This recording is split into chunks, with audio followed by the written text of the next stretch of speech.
I set up a brand new account. It was worth 50K. I just put in my first trades today and I wanted to do a walkthrough of the account. So basically, started with 50K cash. If you don't have 50K, don't worry. I'm going to talk about scalability, the strategies that I'm employing. If you have more than 50K, again, it's scalable. So I split the account into three different strategies. So I have some diversification. I've got covered call ETFs that generate a high distribution anywhere between 8% to 27% annually. And then I do the wheel trade on SOXL and TQQQ. And then my last strategy is a short put spread that I do on SPX, which is the index for the S&P 500. So I'll start with the ETFs here. Today, the market's down a little bit. So by the time I put in my positions, the market's already down from that, but not worried about that. It's only down a little bit here. Starting with the covered call ETFs, I went with Goldman Sachs and NEOS, and I tried to diversify throughout those positions. So from NEOS, I got SPY, IWMI, QQQI, and BTCI. If we want to start with SPY, that's the S&P 500. We're looking at about 11 to 12% annual distribution. QQQI is the NASDAQ, looking at about 14% distribution. IWMI is the Russell 2000 and also about a 14% distribution. And BTCI is the Bitcoin product, and that is about 27%. So I kind of front loaded my money into the higher distributions so that I can get the ball rolling with the distributions and then take that money and try to fill up some of the lower paying ones. So what I got for Goldman Sachs is GPIX, which is based off the S&P 500, looking at about 8% distribution, and GPIQ, which is the NASDAQ, 10%. Okay, so that's it for the ETFs. I'll be recording distributions and how they perform over time. So moving on into the wheel trade, I got TQQQ, which is the NASDAQ. It's 3x leveraged. So it's high volatility, high volume. Volume's about 40 million or so. Last I checked. The product's been on the market for a while. It does have massive swings in price.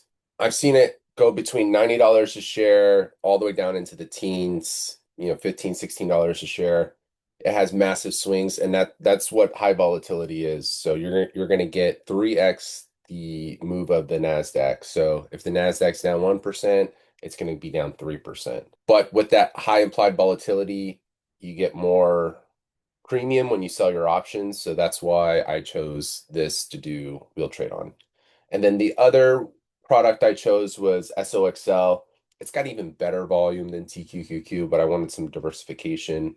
It's also got a lower price, so it's better for smaller accounts, easier access to get 100 shares. It's currently trading around $25 a share, so that'd be 2,500 bucks if you sold the at the money 25 strike. Yeah, so it's a semiconductor ETF and it's also a 3x bull, just like TQQQ. These products, TQQQ and SOXL, I'm going to sell puts until I'm assigned shares. I'm typically selling 4 calendars out, which is typically 4 weeks, or right around 30 days till expiration.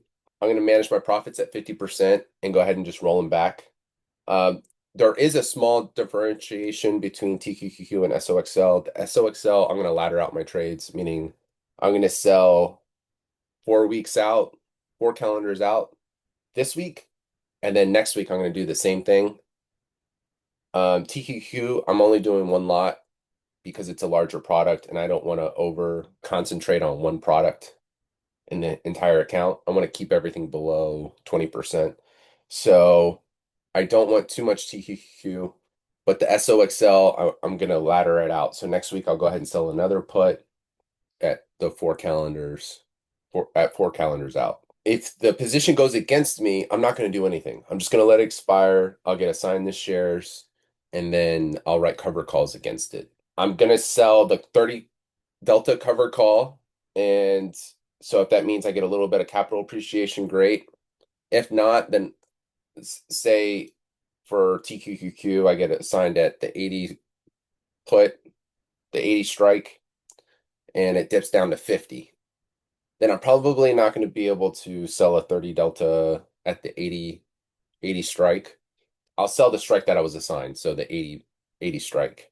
That would be like a really bad case scenario if it dipped all the way down to 50. I mean, I've seen it happen, but yeah, that means the Nasdaq went down quite a bit. To the put spread strategy, this one I have similar management to the wheel trade, except I'm not going to let it go at the money. Obviously, there's nothing to be assigned. SPX is cash settled, so you can't be assigned any shares. That's why I like it for spreads. There's no assignment risk. It's 100 point wide. I'm going 10% below the market at 45 days till expiration. If it hits 50% profit, I'll go ahead and buy it back at a 50% profit and then go back to the 45-day and sell another lot. And I'm going to keep this at a one lot for now. If it moves against me, I'm going to try to manage it early. So maybe 30 to 40 delta.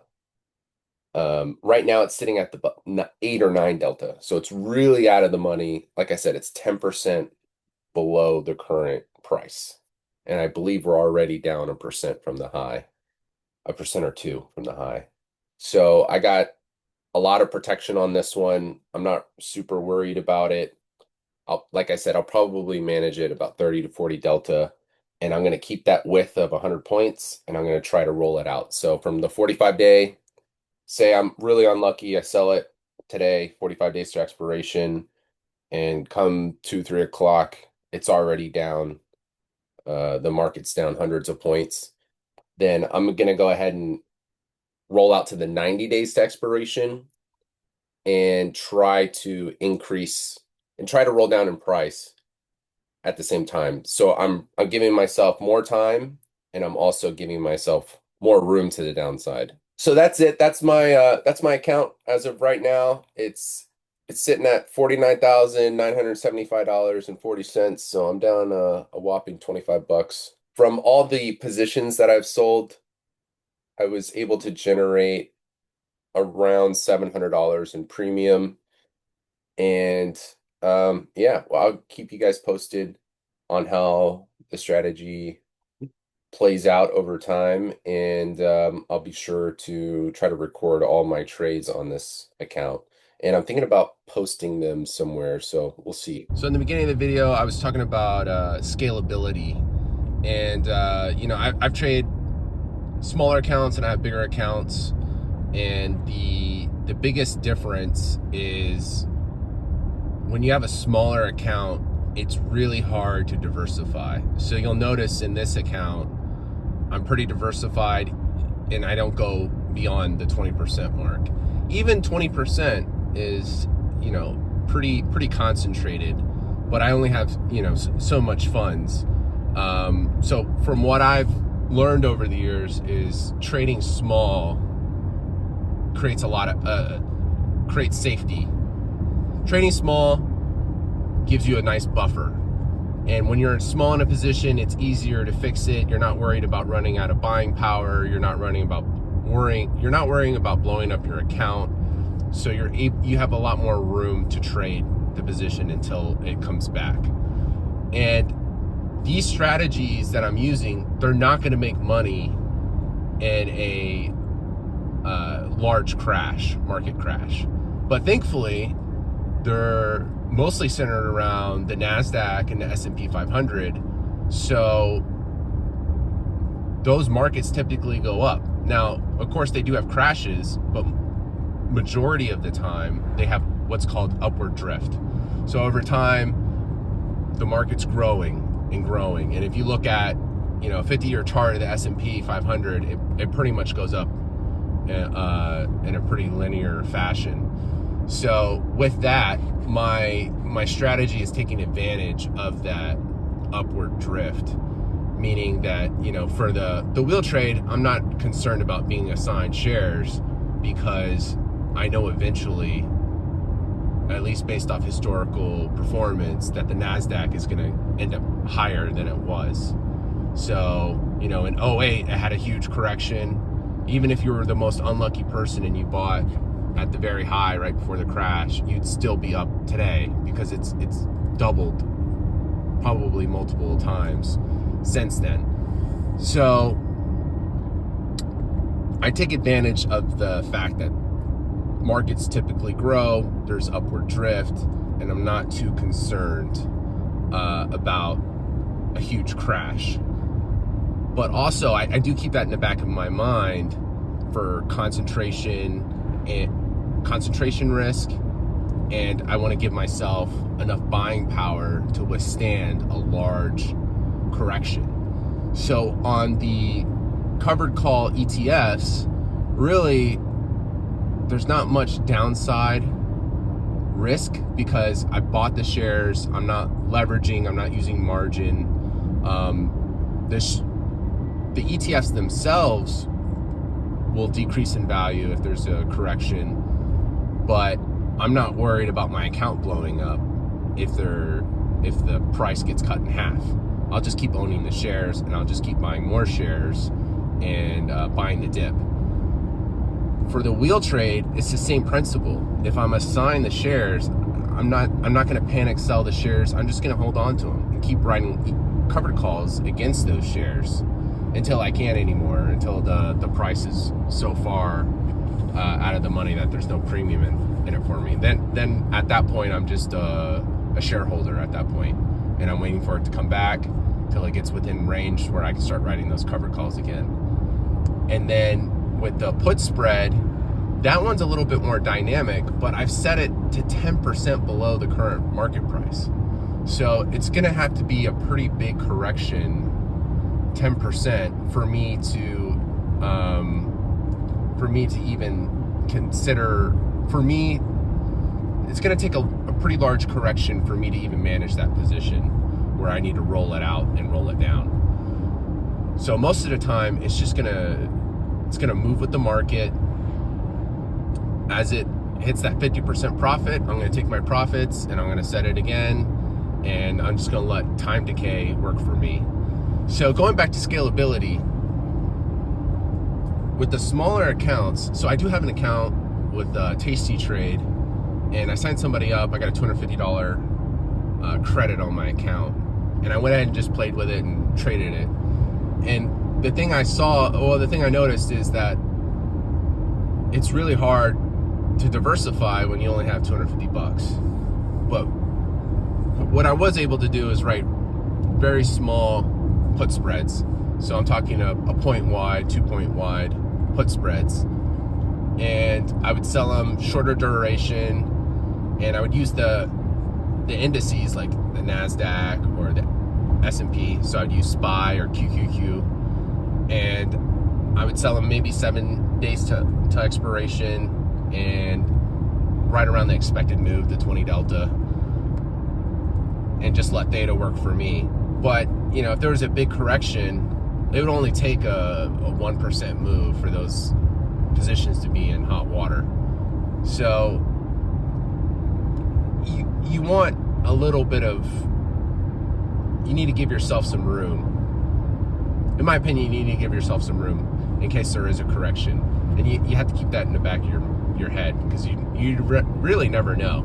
I mean, they're always calling for a recession or a big crash, and a broken clock is right twice a day.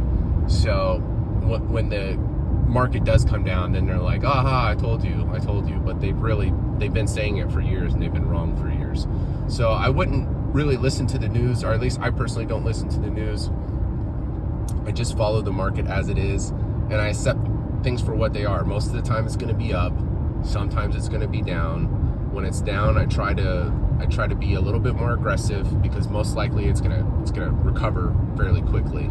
I mean, if you look at the COVID crash, it had really dramatic downswings, and then if you would have blinked, you would have missed the upswing.